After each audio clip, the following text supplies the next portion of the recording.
The billionaire invited the fat cleaning lady as a joke. She arrived like a queen, and everyone was in absolute shock when they found out who she really was. The main hall of the Ike Mansion in Victoria Island, the affluent district, exploded with malicious laughter when Isabella Williams descended the marble staircase wearing an aso ibai, a traditional ceremonial dress that cost more than the annual salary of most of the people present. It wasn't laughter of admiration, it was pure cruel mockery.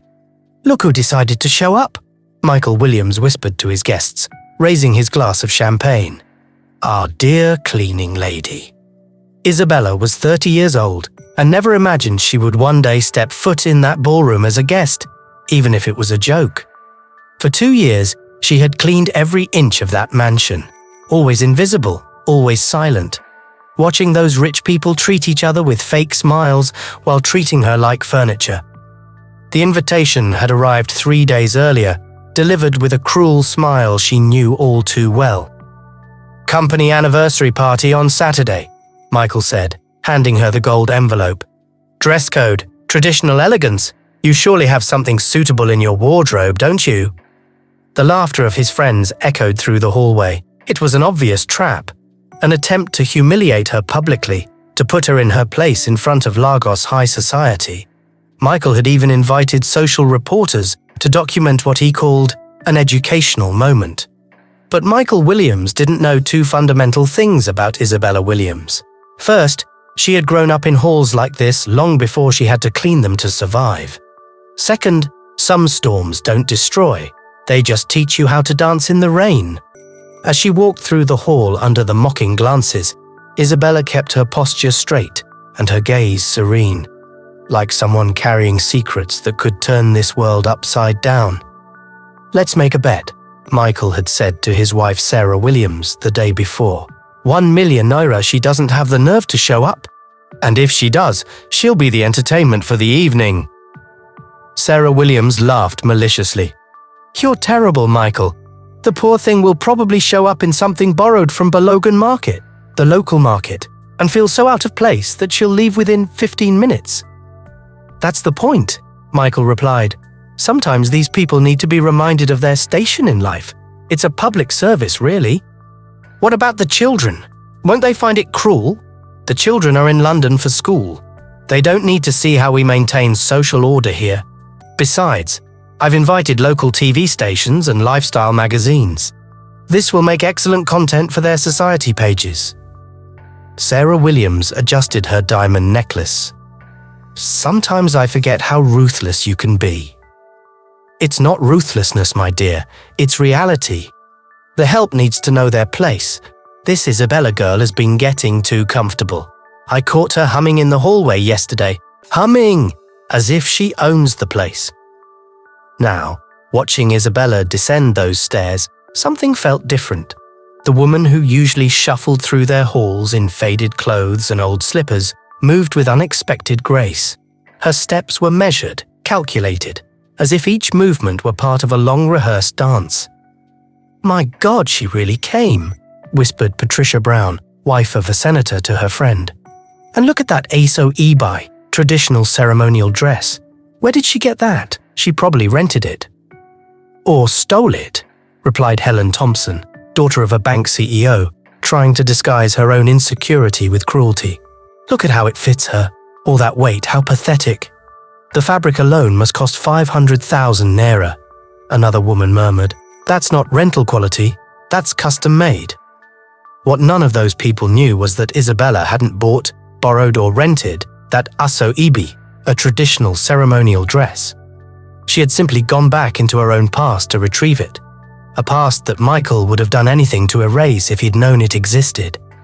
Michael approached her, his chest puffed out with arrogance, surrounded by his billionaire friends.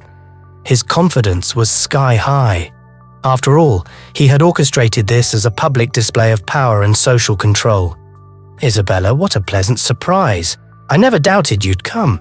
After all, when a person like you receives an invitation to an event like this, a person like me," Isabella repeated, her calm voice cutting through the air like sharp silk. "Go on, Michael. Finish your sentence." For a microscopic moment, Something in her tone made Michael hesitate. There was a firmness there that didn't match the submissive woman he knew from the halls of the mansion. But arrogance quickly took over again. "Well, you know, someone who doesn't normally frequent this kind of environment. You must be feeling quite intimidated by all this elegance." Isabella smiled. Not a submissive or nervous smile, but something dangerously serene that made some nearby guests stop laughing instinctively. "Intimidated," she repeated softly, her eyes meeting his with an intensity that made Michael take a step back without realizing it. "No, Michael, I'm feeling exactly where I've always belonged." The silence that followed lasted only a few seconds, but it was enough for the atmosphere of the party to change completely. There was something about the way Isabella spoke, the way she moved, the way she occupied the space that defied all expectations those people had about who she should be. "Everyone," Michael announced loudly, tapping a silver spoon against his crystal glass to get the attention of all the guests. "I'd like to introduce our special guest tonight, Isabella, our dedicated cleaning lady." Laughter echoed through the hall like cruel waves. Cell phone flashes began to flash as socialites took photos to post on their Instagram accounts with sarcastic captions. "Michael," Sarah Williams murmured beside him, feigning concern, "don't you think you're being a little cruel?" "Cruel?" Michael laughed loudly. "I'm giving her the opportunity of a lifetime. When else would someone like her ever get the chance to attend an event like this?" Isabella stood motionless in the center of the room, all eyes fixed on her. But instead of the embarrassment they expected to see, there was something disconcerting about her expression, a serenity that seemed to come from someone who had weathered far worse storms. Patricia Brown approached with her group of friends, all wearing poisonous smiles. "Isabella dear, tell me, how long did it take you to choose that traditional ceremonial dress asoebi? It must have been so challenging to find something suitable." "Actually," Isabella replied with a calmness that made Patricia hesitate, "this traditional ceremonial dress, asoebi, has a very special history. It belonged to my mother." "Her mother?" Helen Thompson laughed nastily. "And where did her mother get a traditional ceremonial dress asoebi like that? At some fancy second-hand shop?" Isabella smiled, but there was something dangerous in that smile. "My mother wore this traditional ceremonial dress asoebi the last time she was in a ballroom like this. That was 20 years ago, when she was still Isabella Williams. Ike." The silence that followed was deafening. Some people stopped mid-conversation, realizing that something important was being said. Michael, who had been laughing with his close friends, turned slowly. "What did you say?" "Williams," Isabella repeated, her voice cutting through the air like a sharp blade. "It's funny how some people choose to conveniently forget their own family history." Michael's face began to pale. Sarah Williams instinctively grabbed her husband's arm, sensing that something was terribly wrong. "You're delirious," Michael said, but his voice came out less firm than he intended. "I don't know what game you're playing, but this isn't a game, Michael." Isabella took a step toward him, and several guests instinctively backed away. "It's history, our history, the history you tried to erase when you decided it was more convenient to pretend that certain people in our family never existed." The cell phone cameras continued to record, but now for a completely different reason. Whispers began to spread through the room like wildfire. Sarah Williams pulled Michael by the arm. "What is she talking about?" "She's lying," Michael replied, but his hands were shaking slightly. "She's a deranged employee trying to get attention." Isabella reached into her beaded purse and pulled out an object that made several guests gasp. It was not just any coral beads, but the traditional Williams family coral beads, with the distinctive gold pendant bearing the family crest that had been passed down for generations. "These beads," Isabella said, holding them up for all to see, "were given to my mother by her husband, Mr. Robert Williams, my father. The man you told everyone died without another heir." Michael was now visibly shaken. "Where did you get those? How dare you steal?" "Steal?" Isabella laughed, but there was no humor in the sound. "Michael, you can't steal something that is rightfully yours by birthright. Patricia Brown, who had been watching open-mouthed, whispered to her friend, "My God, do you think she's telling the truth?" "Impossible," Helen murmured, but her voice no longer sounded so confident. "Michael would have told us if he had a cousin." Isabella heard the whisper and turned to them. "Cousin? No, dear, I'm not Michael's cousin." She paused dramatically, looking directly at Michael. "I'm his half-sister." The room exploded in murmurs and muffled exclamations. Michael looked as if he had been struck by lightning. "This is ridiculous," he shouted, but his voice cracked. "My father would never. You're making this up." "Mr. Robert Williams had an affair with my mother, Mercy, for 5 years," Isabella continued relentlessly. "She was the family's piano and French teacher. When she found out she was pregnant with me, your father did the honorable thing. He married her traditionally, not the big society wedding he had with your mother, but a quiet ceremony in her village. He promised to take care of us, and he kept his promise until he died." Sarah Williams now had one hand over her mouth, staring between Isabella and Michael as if watching a car crash in slow motion. "You," Isabella said, pointing directly at Michael, "decided it would be easier to pretend we never existed. You cut off our allowance, sold the house your father bought for my mother, and left us in absolute poverty." "I had no obligation to," Michael began, but Isabella interrupted him. "You had no obligation to take care of your father's family. Interesting philosophy, considering you inherited 100% of a fortune that should have been divided between us."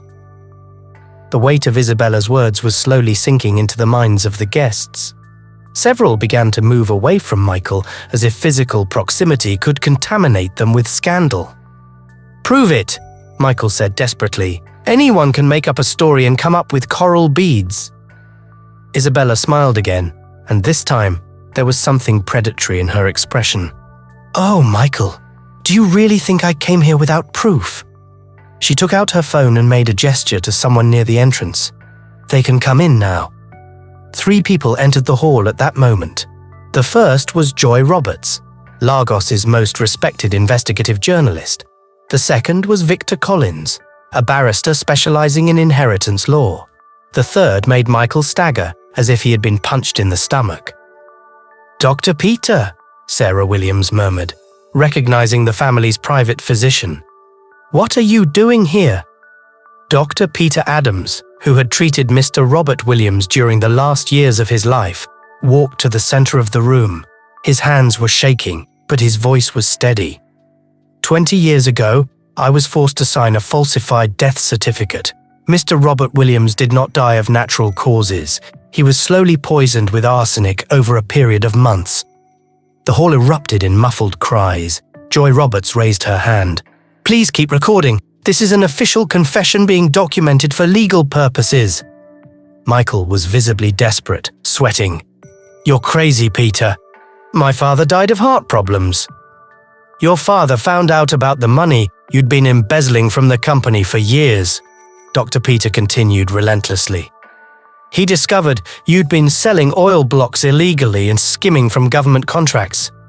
He had changed his will to include Isabella and was about to report you to the EFCC Financial Crimes Commission when he began showing strange symptoms." Isabella remained silent, tears in her eyes. Finally, after 20 years, someone was telling the truth. Victor Collins opened his briefcase and took out an official document. "This blood sample was tested last week by an independent laboratory. The arsenic levels were fatal." "You're making this up," Michael shouted, but his voice was completely uncontrolled. "It's a conspiracy to ruin me." Joy Roberts stepped forward.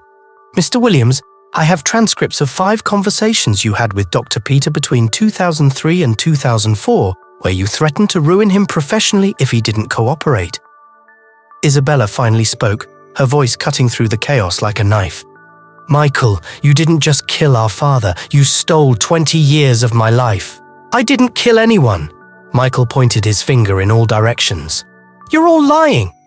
"Then explain this," said Isabella, connecting her phone to the mansion's sound system. A recording began to play. Michael's voice was unmistakable. "Peter, You're going to keep your mouth shut about anything strange you found in the old man's blood. If you open your mouth, I guarantee you'll never work as a doctor again. And as for that woman and her bastard daughter, they'll have to fend for themselves. I don't care if they starve." The silence that followed was absolute. Even the people who had defended Michael now shunned him as if he were radioactive. Sarah Williams stared at her husband in horror. "Michael, you really did this?" 20 years, Isabella said, her composure breaking momentarily. 20 years of cleaning my own father's blood off the hands of his killer." She took a deep breath and regained her deadly calm. "You want to know how I got all this evidence? I didn't come to work here by accident. I applied specifically for this position. I spent 2 years preparing, gaining access to the house, collecting evidence." Michael tried one last, desperate gambit. "Even if all that is true, it doesn't change anything. The inheritance was distributed years ago." Victor Collins smiled for the first time. "Actually, Mr. Williams, when there is evidence of murder, all assets can be redistributed according to the original will, and we have a copy of Mr. Robert Williams's actual will." Isabella approached Michael, who was leaning against the wall like a cornered animal. "Do you know what my biggest mistake was, Michael? It was believing that you would change on your own." "Please," Michael whispered, all arrogance evaporated. "Sarah Williams, the children, this will destroy our family. You destroyed our family the moment you chose money over justice." Michael collapsed into an armchair, completely defeated. His transformation from arrogant millionaire to exposed criminal had taken less than 2 hours. Joy Roberts had connected her laptop to the mansion's projection system, and documents, photos and recordings appeared on the giant screen for all the guests to see. "This is a bank transfer of 200 million naira from Michael Williams's personal account to Dr. Peter, dated 3 days after Mr. Robert Williams's death," Joy narrated, as the image appeared on the screen. "The memo on the transfer reads medical consultation fees." Sarah Williams was now on the other side of the room, as far away from her husband as possible, crying silently as she processed 20 years of lies. "And this," Joy continued, "is a recording of Michael talking to his accountant about how to hide the company's embezzlement." Michael's voice echoed through the room. "I need you to make the numbers dance. If anyone finds out I've taken out 50 billion naira over the last 5 years, I'm ruined. Blame it on market fluctuations, expansion costs, whatever." Patricia Brown whispered to her friend, "My God, he stole from his own company." Isabella remained in the center of the room, calm as the eye of a hurricane, watching each revelation systematically destroy the life of the man who had murdered her father. Victor Collins approached with a new folder. "Mr. Williams, in addition to the criminal charges, I must inform you that Miss Williams is filing a 100 billion naira civil suit against you for wrongful death and misappropriation of inheritance." 100 billion? Michael looked up with glazed eyes. "I don't have 100 billion. "No," Isabella said softly, "but your company is worth 200 billion, and half of it has always been mine by right." Joy Roberts continued the devastating presentation. "We also have evidence that Michael Williams blackmailed at least 5 local politicians, bribed 3 judges, and diverted charity funds to personal accounts." Each new revelation drew gasps of horror from the guests. People who had arrived as Michael's friends now moved away as if he were radioactive. "Isabella," Michael said in a broken voice, "please, you got what you wanted. Stop this." Isabella stepped forward and knelt in front of him, looking directly into his eyes. "Michael, you killed our father. You stole my family, my inheritance, my dignity. You made me clean your blood off your hands for 2 years. "I can make it up to you," he whispered desperately. "There is no making up for 20 years of injustice," Isabella replied with haunting calm. "But there are consequences." Sarah Williams's phone rang. It was one of their children calling from London. "Mum, is everything okay? They're saying on Twitter that Dad is a murderer." Sarah Williams looked at Michael with utter disgust. "Your own children are finding out what kind of monster you are on social media." Michael tried to stand, but his legs gave way. Sarah Williams, please. The children." "No!" Sarah Williams screamed, silencing the entire room. "You don't mention our children. You've shamed them forever." Dr. Peter approached Isabella. "Miss Williams, I must inform you that I have already contacted the EFCC Financial Crimes Commission. Mr. Williams will be arrested tonight for murder." "Murder, fraud, blackmail, tax evasion," Victor Collins listed. "He will spend the rest of his life in prison." Isabella turned to the guests who watched her with a mixture of admiration and terror. "I want everyone to understand one thing. I didn't do this for revenge. I did this for justice, for all the people who have been trampled on by men like Michael Williams." Patricia Brown approached hesitantly. "Isabella, we're so sorry. We didn't know." "You knew I was treated like a subhuman," Isabella replied firmly. "You laughed. You participated. The only difference is that now you know I have more money than you." The sound of sirens began to echo from outside. The EFCC Financial Crimes Commission had arrived. Michael looked at Isabella one last time. "You've destroyed my life." "No," Isabella said, standing up with all her dignity. "You destroyed your own life the moment you chose evil. I just made sure the truth came out." As the EFCC Financial Crimes Commission officers entered to arrest Michael, passing through the same hall where he had tried to humiliate her hours earlier, Isabella felt something she hadn't felt in 20 years: peace. Sarah Williams approached her on the balcony. "Isabella, I really didn't know anything." "I know," Isabella said gently. "You were also a victim of his lies." "What's going to happen now?" Isabella looked out at the Lagos skyline sparkling below. "Now, Sarah Williams, justice will finally be served, and maybe Lagos will learn that class has nothing to do with a bank account." As Michael was led away in handcuffs by the EFCC Financial Crimes Commission. Passing through the same hall where he had tried to humiliate her hours earlier, Isabella felt the weight of 20 years lifting from her shoulders. 6 months later, Isabella Williams sat in Michael's former office, now completely renovated. The walls that once displayed trophies of arrogance now displayed certificates from social projects and photos of employees promoted from entry-level positions to executive positions. Michael had been sentenced to 25 years in prison without the possibility of parole. The charges included murder, corporate fraud, blackmail, and tax evasion. His personal fortune was completely confiscated to cover compensation to the victims. Isabella was just one of many people he had harmed over the years. "Miss Williams," said her new executive assistant, who had previously worked as a cleaner in the building. "Forbes Africa is here for the interview about the company's transformation." Isabella smiled. In 6 months, she had increased the company's profits by 40% simply by treating employees like human beings. Fair wages, promotions based on actual merit, and a respectful work environment had created a level of productivity that Michael had never achieved with his toxic leadership. The company, now renamed Robert Williams Memorial Foundation, had become a model for ethical business practices in Nigeria. Where Michael had ruled through fear, Isabella led through respect. Where he had stolen and corrupted, she invested and built. She had lost the extra weight she'd carried as a disguise, not to please society, but because she no longer needed to hide who she was. Her transformation was complete, from the invisible cleaning lady to one of the most powerful women in Nigerian business. Sarah Williams had divorced immediately and moved to Ghana with her children. Before she left, she sought out Isabella to apologize in person. "You could have destroyed us completely, but you chose to protect my children. I will never forget your generosity." "Children don't pay for their parents' sins," Isabella had replied. "They deserve the chance to be better people than he was." Dr. Peter now worked as a medical consultant for the company, offering free care to all employees. "I never thought I'd have the courage to do the right thing," he told Isabella during a meeting. "You taught me that it's never too late to find our dignity."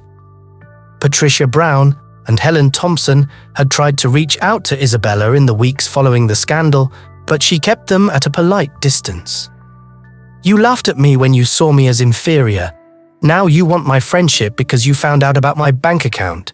That says everything about who you are. Isabella's story had gone viral worldwide. She received invitations to speak at universities about leadership and social justice, but she preferred to focus on the real work. "I don't want to be famous for suffering," she explained in a rare interview. "I want to be known for what I built afterward." The company now sponsored scholarships for employees' children, a microcredit program for entrepreneurs in underserved communities, and had created the largest domestic violence support fund in West Africa.